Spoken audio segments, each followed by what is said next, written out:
अखिलेश यादव तो बोलते हैं जब वो मुख्यमंत्री पद से हटे तो उनके घर को गंगा जल से धुलवाया गया। और स्वामी प्रसाद मौर्य जिन चौपाइयों का जिक्र कर सुंदरकांड की 59 नंबर दोहा की 6वीं चौपाई है और इसका अर्थ जो ताड़ना है, ताड़ना का अर्थ लिखा है शिक्षा। ढोल गवार सूद पशु नारी ये सब ताड़ना के अधिकारी। हाँ। ढोल मतलब ढोल को शिक्षा की बात कैसे कहेंगे? जैसे पशु के बारे में क्या कहेंगे? हाँ, अब जैसे पशु हैं तो पशु के लिए भी है कि पशु से भी आप ऐसा नहीं, जो पशु हैं उनको भी आप देखे होंगे कि अगर तोता को लोग जो है अच्छी शिक्षा देते हैं तो वो सीताराम कहने लगता है ना? आपने अच्छी है वो तोता पक्षी है। हाँ, होगा। स्वामी मौर्य तो कह रहे हैं ताड़ना का मतलब मारपीट होता है। अखिलेश यादव अगर जो है तो शूद्रों का सम्मान करना चाहते हैं तो अपने घर की कितनी बहन बेटियों का शूद्रों से विवाह किया? शूद्र तो यादव भी होते हैं। नहीं। नमस्कार, हम मर्यादा पुरुषोत्तम भगवान श्री राम की नगरी में हैं। इस समय उत्तर प्रदेश में रामचरितमानस पर काफ़ी सवाल उठ रहा है। हमारे साथ अयोध्या के महंत जगत गुरु परमहंस आचार्य जी हैं। महाराज जी, स्वामी प्रसाद मौर्य हैं, समाजवादी पार्टी के बड़े नेता हैं। उन्होंने रामचरितमानस पर काफ़ी क्वेश्चन मार्क उठाया है, क्या कहेंगे उसके बारे में? देखिए, बड़ा नेता वो होता है जिसको जनता जिताती है। तो स्वामी प्रसाद मौर्य तो हार गया है, तो जब हार गया जनता ने लात मार दिया, जनता ने थूक दिया, हारा हुआ है, इसलिए ये सोच रहा है कि जनता ने वोट नहीं दिया तो वही बदला चुकाने के लिए हिंदू को लड़ाने का काम कर रहा है, हिंदू को तोड़ने का काम कर रहा है। और स्वामी प्रसाद मौर्य जिन चौपाइयों का जिक्र कर रहे हैं, देखिए, डॉक्टर बनने के लिए व्यक्ति डॉक्टरी की पढ़ाई करता है, इंजीनियर बनने के लिए इंजीनियरिंग का कोर्स करता है। तो किसी भी ग्रंथ को बोलने के पहले उसको गुरुजनों से पढ़ना चाहिए। ये व्यक्ति पढ़ा तो है नहीं, मैं चैलेंज करता हूँ, जो व्यक्ति रामचरितमानस से गुरु परंपरा से एक बार भी पूरा पढ़ ले, वो ऐसा उसकी जितनी शंकाएं अपने आप मिट जाएंगी। और अगर इसको कुछ जानना था तो गुरुजनों से पूछना चाहिए, जो जानते हैं उनसे पूछना चाहिए। अब कोई झोला छाप डॉक्टर जो है तो किसी को गलत दवा दे दे, पेशेंट मर जाए, तो इसका मतलब ये नहीं कि सारे डॉक्टर खराब हैं। वो झोला छाप को जानकारी नहीं थी। तो इसीलिए स्वामी प्रसाद मौर्य, जिसको ये नहीं पता है कि समाजवादी पार्टी के डॉक्टर राम मनोहर लोहिया जी घर घर जो है सुंदरकांड का पाठ कराते थे। और जिन चौपाई का जिक्र कर रहा है, यह सुंदरकांड की 59 नंबर दोहा की 6वीं चौपाई है और इसका अर्थ जो ताड़ना है, ताड़ना का अर्थ लिखा है शिक्षा। अगर पूज्यपाद गोस्वामी तुलसीदास जी महिलाओं को शिक्षा देने की बात कर रहे हैं कि महिलाओं को उच्च शिक्षित होना चाहिए, क्योंकि अगर महिलाएं उच्च शिक्षित होगी तभी जो है तो समाज हमारा मजबूत होगा और आगे बढ़ेगा। दलितों के लिए कह रहे हैं कि दलितों को उच्च शिक्षा की ज़रूरत है, तो उसको जो है चूँकि वो अनपढ़ व्यक्ति, ताड़नम शिक्षणम लिखा है, तो उसको न तो हिंदी का ज्ञान है, न संस्कृत का ज्ञान है, न कोश का ज्ञान है, न रामचरितमानस गुरु परंपरा से पढ़ा है, न श्रद्धा है। तो ये व्यक्ति जो है सिर्फ जनता से बदला लेने के लिए नफरत फैला रहा है। अच्छा, जिन बातों का हम कहते हैं, मैं अखिलेश यादव से भी पूछना चाहता हूँ, जब इनको वोट लेने हुआ तब ये भगवान परशुराम की मूर्ति बनवा रहे थे ब्राह्मणों को खुश करने के लिए, और अब उन्हीं का नेता कहता है कि वो ब्राह्मणों का विरोध कर रहा है, कहते मनवादी है, फलाना धमाका है। माने ये कितने दोगले होते हैं कि किस तरह से ये गिरगिट जैसे रंग बदलते हैं। दूसरी बात मैं पूछना चाहता हूँ, देखिए, सही बात तो यह है कि जब ईश्वर ने सृष्टि की संरचना किया तो सृष्टि चलाने के लिए भगवान का जो संविधान है वो वेद है। आज भी दुनिया की सर्वप्रथम धार्मिक पुस्तक का नाम अगर कहीं किसी से पूछेंगे विद्यालयों में भी, तो यही है कि ऋग्वेद है। ऋग्वेद के पहले कोई पुस्तक नहीं थी। अब कोई पुस्तक इसलिए नहीं थी कि कोई उस समय मजहब पंथ नहीं था। धर्म एक ही है, सनातन धर्म पहले भी था, अभी आगे भी रहेगा। इस्लाम मजहब है, ईसाई पंथ है। ढोल गवार सूद पशु नारी ये सब ताड़ना के अधिकारी। हाँ। ढोल मतलब ढोल को शिक्षा की बात कैसे कहेंगे? जैसे देखिए, होता क्या है कि जैसे ढोल का मतलब हो गया कला। तो कोई भी कला जब शिक्षा होगी तभी तो आदमी जो है तो उसमें उसको अच्छे से प्रेजेंट करेगा।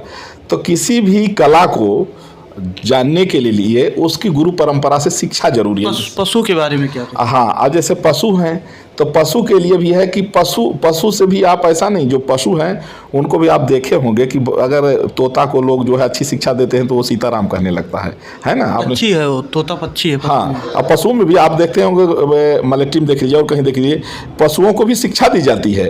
तो वो बड़े बड़े पशु भी काम करते हैं। जैसे आपने देखा होगा, कुत्ता देखा होगा कि वो जो है तो अपराधियों को पकड़वाने में काम देता है, तो उसको शिक्षा दी गई तब तो ऐसा काम कर रहा है। तो यहाँ गोस्वामी जी की जो दृष्टि थी बहुत उच्च कोटि की थी।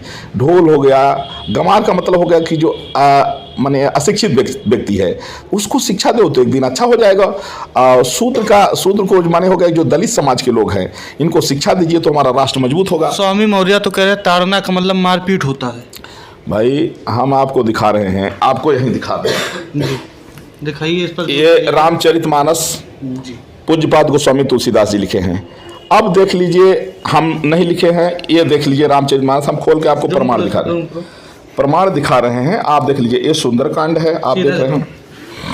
सुंदरकांड में आप देख रहे हैं, वो चौपाई भी हम आपको दिखा देते हैं जो कह रहे हैं, उसका अर्थ जो हिंदी में लिखा है हम जनता को दिखा देते हैं। अब आप देख लीजिए कि जो ये कह रहे हैं, ये आप देख रहे हैं दोहा नंबर 59 59, ठीक है ना जी। अब ये 59 जो है 59 नंबर का, ये 2 4 6, ये जो है ये 6वीं चौपाई है।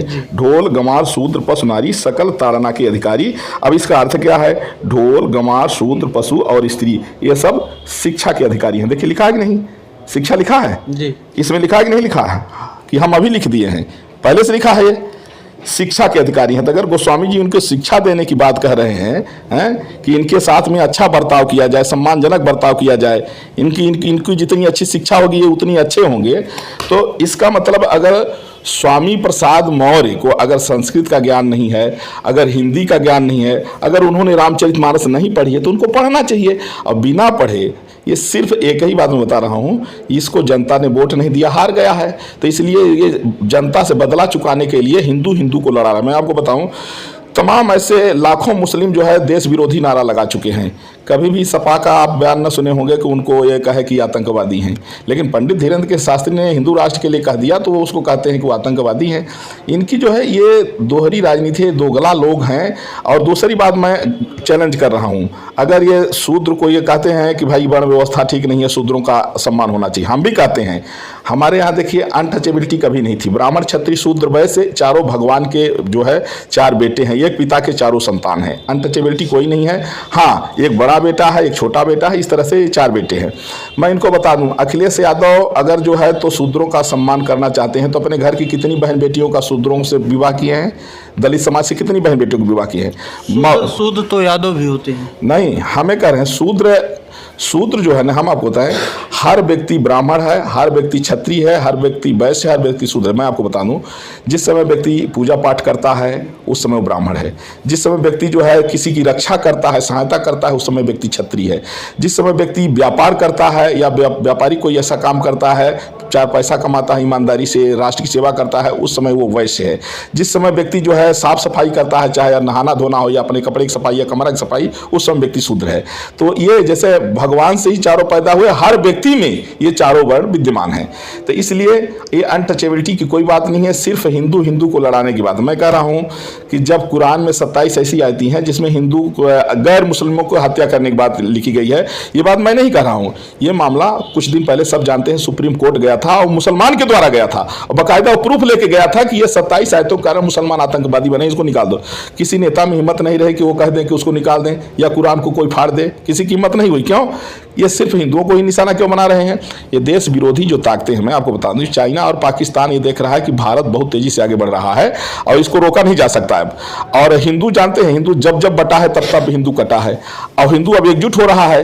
तो ये विदेशी ताकतों के इशारे पर मोटी फंडिंग लेकर के भारत में गृह युद्ध की स्थिति पैदा कर रहे हैं, हिंदू को लड़ा करके। अब फिर से देख रहे हैं कि हिंदू एकजुट हो रहे हैं, तो ये लोग दलित और सवर्ण को लड़ाने के लिए इस तरह से षड्यंत्र कर रहे हैं। मैं पूछ रहा हूं, आज तक भारतीय जनता पार्टी ने पहले भी जो है देश का प्रथम नागरिक का चयन जो है दलित समाज से किया।